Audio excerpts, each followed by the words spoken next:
Era una tiepida mattina autunnale e stavo facendo colazione, quando mia madre mi disse che mi dovevo preparare per andare a scuola. Ma quando uscì di casa mi ricordai che non avevo fatto i compiti di storia. Il cuore mi balzò fuori dal petto e iniziai a sudare. Pensavo a cosa mi avrebbe detto il prof. Entrai a scuola e mentre quelle scene mi frullavano per la mente, andai a sbattere contro il mio amico Giovanni, a cui cadde il compito di storia. Rapida come un fulmine, raccolsi i fogli prima che lui se ne potesse accorgere. Corsi in classe, la campanella era suonata, ma del mio amico non c'era traccia.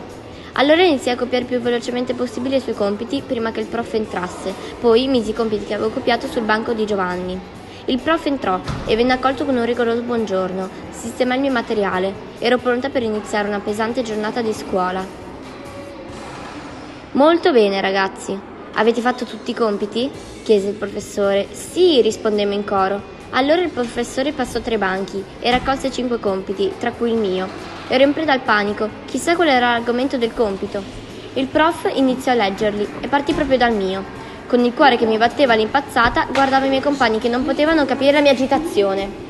Quando ebbe finito di leggerlo, mi guardò e mi disse: complimenti, è un bel lavoro. Vieni pure a prendere il tuo compito. Quando tornai al mio banco, mi sedetti ed iniziai a leggerlo. Il compito di Giovanni parlava di Dionisio, il tiranno di Siracusa che vinse alcune guerre greco-puniche. Rilessi più volte del tiranno. Era un mio omonimo, forse il mio avo. Continuai la lettura. Dionisio fu famoso per la sua tiranne, rovesciò la democrazia che si era instaurata a Siracusa nel V secolo e si macchiò di diversi crimini. La leggenda narra che fosse crudele tanto da arrivare ad uccidere la madre, avvelenandola ed il fratello durante un combattimento. Dionisio fu anche un condottiero e stratega molto bravo, infatti condusse e vinse alcune guerre greco-puniche ed altre battaglie. Fu un poeta, uomo di cultura e scrittore di tragedie, ma chiunque osasse criticare la sua opera veniva condannato al carcere, una gratta che prese il suo nome, passando alla storia come l'orecchio di Dionisio. Per espandere i domini della Magna Grecia si spinse fino a conquistare i territori del nord Italia.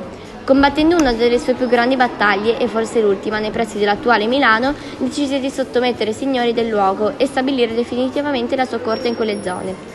Nell'ultima parte della sua vita decise di prendere sposa la figlia di uno dei sovrani sconfitti, di cui si era profondamente innamorato.